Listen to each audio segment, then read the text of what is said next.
more nga ilang i-question ang kasaysayan sa Iglesia Katolika Apostolika Romana, the more nga hinuon nga makita ni hinuon nga kanang ilang pundok ipasakupan but-but.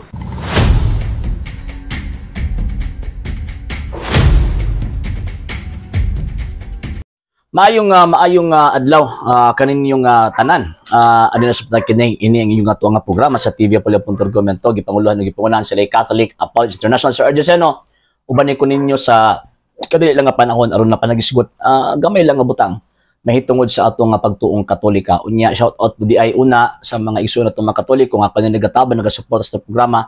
Daghan king salamat, especially Sir Noli Medalla, Sir Michael Roger Oy, Sir Robert Avila, Sir Ronald Discaliar, Sir Romy Inodio, and Sir Eman Papas ug sa tanan nga wala na ko malitok. Daghan salamat tungod sa inyong tabang, tungod sa suporta kining atong program. Nagyapon dinhi sa social media. Pasensya na mo kaayo nga wala kayo taka live pa sa pagkakaroon tungod kay ang hinungdan is na type mga ginagmay nga magakulian ug yon sa ato ang dagan sa program is napiki pa sa karon nga panahon.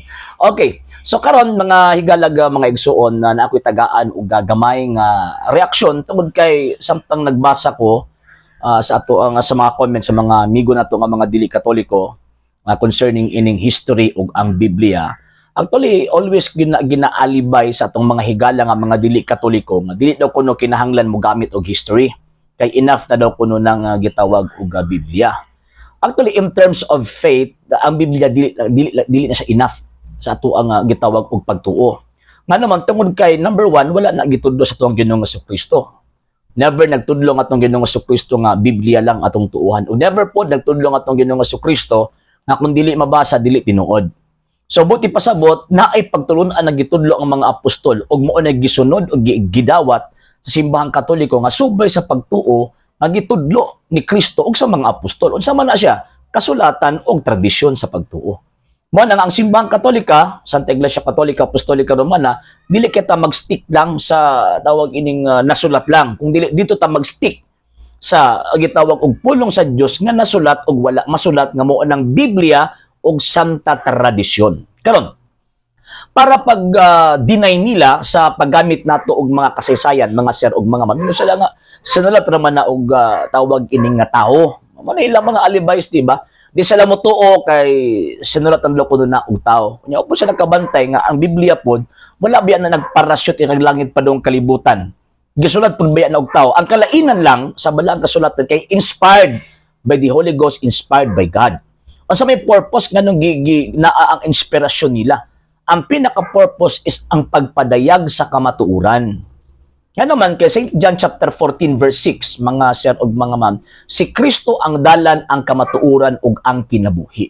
So in terms of salvation, in terms of the truth of salvation, ato nang mabasa sa Biblia kay ngano man kay ang Biblia magud na siya ang history of salvation.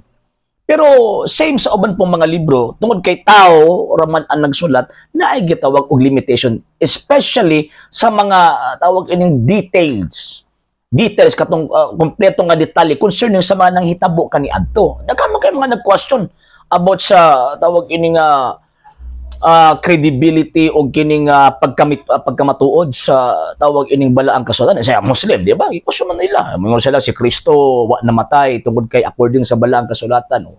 Kung Biblia lang atong basihan, di na mo tuon ng mga tawhana. O kung ang pagguba sa ilahang gitawag argumento, dili sila makita sa kamaturan. Sinungdan, kay para nila, ang Biblia bias book. So, muna nga, ang mga Katoliko, tinaw magyud kaayo na, nagitudlo simbahang Katoliko in terms of religious teachings, gikan kang Ginoong Jesucristo, usa sa mga basihan ang balaang kasulatan. Kung nituutan ni anak mo, dito ang simbahang Katoliko, siya ang pinakauna nagtudlo nga ang Biblia gisulat nga pulong sa Dios. Kung si bisan kinsa way mosupak ana, kay bisan gani ang mga dili Katoliko nangopya man na sa tua. Kung wala ang simbahang Katoliko, wala man sila gituhang gitawag og Biblia. Pero ang atong issue karon is mingon sila nga nganong sige magamit ang mga defensor Katoliko sa kasaysayan nga ang kasaysayan gisulat daw kuno na og tao lamang. Actually, tao ang nagsulat. Pero katong mga tao nga eksperto kadtong mga tao nga naay credibility nga maghatag og information kung unsa ang mga nanghitabo kaniadto. Bot pasabot na asalay kredibilidad ba? Matuuhan sila. At the same time, syempre, ilahaman ng profesyon sa paghatag o tamang information, ilabi na sa kolehiyo, elementarya, sa sekundarya, kanang sa mga postgraduate courses. So, ang history, kinahanglan na eh. Bumabito sa college, di ba, natin subject history. Sa high school, natin araling panlipunan. Sa elementary, na ay sibika at kultura. Mo pa ba na ang term karon kano man kay importante kaayo kana in terms of ato ang gitawag og human knowledge. And again, ang purpose sa balaang espiritu ngano naa nang balaang kasulatan gawas sa paghatag og information concerning salvation history. Kamatuuran ipadayag. Kining mga libro sa kasaysayan bisag dili siya religious book, dili siya tawag anang mga inspired written book, pero makatabang ni kanato sa pagsabot mahitungod sa nakasulat sa balaang kasulatan. Nganuman, kay ang Kristo nga atong gituuhan dili lang kay religious figure. Usa pud siya ka historical figure. Wato kong yung gingon kaganina, bisag inspired written word of God ang balaang kasulatan, pero tungod kay tao ra ang nagsulat, nagigiyahan sa balaang espiritu, naagid sa limitations. So ang limitations nga naa dito kadtong complete details sa mga panghitabo kaniadto nga wala nalatid sa mga apostol. I-focus man sila sa gawa sa gamay nga history na apil mga teachings. Diya man focus ang mga apostol, basta magunahuna nga gamiton di ay nakaroon nga panahon. Muna hinungdan nga para makumpleto ang informations, makumpleto ang mga detalye, mo nang kinahanglan ta magbase og history. Ang history, it is a record of the past events. So mo na ang mga writers ni ana katong mga banggiitan o mga inilang ang mga historians. Even sa tawag ini mga atheist, na mga Katoliko, naapoy tawag ini mga dili Katoliko, mga Protestante, nagkahiusa sila in terms of history. Nga naman kay naman sila ebidensya. Usa lang mga ebidensya nga ilang gigamit. O nya based sa ilang ebidensya, kanang giingon nga church nga nakasulat sa balaang kasulatan, walay laing gipunting kana especially for the first 1,000 years. Mao ang Santa Iglesia Katolika Apostolika Romana. Nga naman, si Kristo, di ba? Nagtukod o iglesia, wa man yang anli. Man ang mga istorya nag-ingon na kining maong tawag ining simbahana, mao ni ang Iglesia Katolika. Yamin ba mo sila nga, sir, di ba? Mga pari man ang nag-una na, sir. Mga pari man ang tawag ining contributor ni ana. Na umang mga libro nga mga pari, mga Bible scholars, simbang Katolika ang naghatag or nag-contribute sa maong information. Pero tungod kay wala may ni contest, kung naamay ni contest, dili makadaog kay, for example, Encyclopedia Britannica, kabalo ba mo nga, not less than 4,000 to 5,000 scholars ang magtanaw sa tawag ng imuhang information na gi-contribute sa maong publishing company. Before na i-publish, muagi pa nagsangkatutak nga tawag ining questions. Mangitaon pa ng mga ebidensya. Pero ano nakalusot man yun? Well, nakalusot man, sa hinungdan nga enough, bastante ang mga ebidensyang gi-provide sa mga pare concerning sa history sa simbahang Katolika. Kining atong mga higala nga mga dili Katoliko, namo po sila yung mga historians, pero nga nung wala magud sila nakaako, nga i-defend nila ang ilang gisulti nga, ang ilang pundok gitukod ni Kristo, dito ni anang maong group or tawagan ng community of historians. Nga naman, kay dili man good pwede nga ilang i-deny ang mga facts, mga ligong ebidensya nga ang ilang mga pundok dili gikan ni Kristo. Kung dili gikan lang pud sa ilahang mga founders kay dili mamakak ang mga ebidensya. So manakit ng mga Katoliko, anong magamit ta og tawag ining history ba sa kaatubang na nato sila sa hinungdan nga gusto natin ipakita nga samtang nagbasa tag balang kasulatan wala ta naghimo og ato ang opinion. Manang mubasi ta og kining mga libro sa kasaysayan kay para paghatag og pahimugat na kining ato ang interpretation dili ni kina og galingon. So ato-ato na to ba ganun na yung mga pari. Pero naman po yung mga historian po na dili mga pari. Oh, for example, si Gregorio Saide, di man na pari. Sonyacide, dili man na siya tawag ining pari kining history of the Western civilization, dili man na mga pari.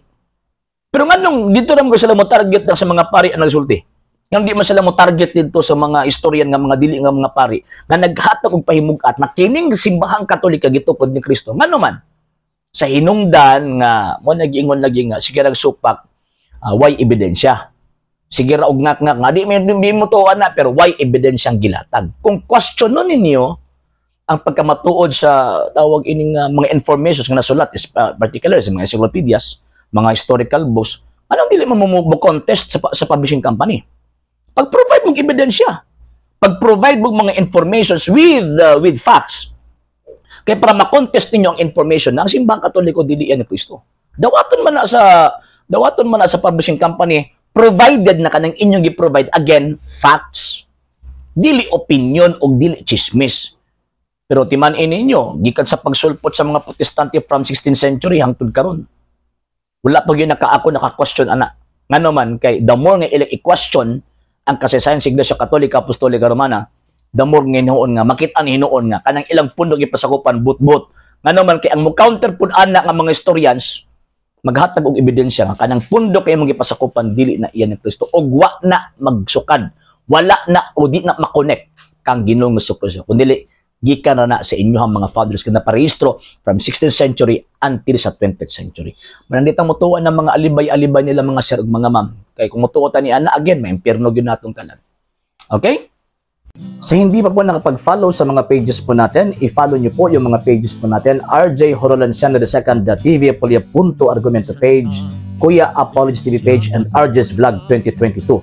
And pwede rin po kayo mag-send po dyan ng Facebook stars. And also, sa ating po mga channels, sa hindi po nakapag-subscribe, subscribe po ninyo yung mga channels natin, The Lay Catholic, Apologist International Official, RJ Sano II TV, Kuya Apologist TV, and Barrio Kawayan Religious Forum.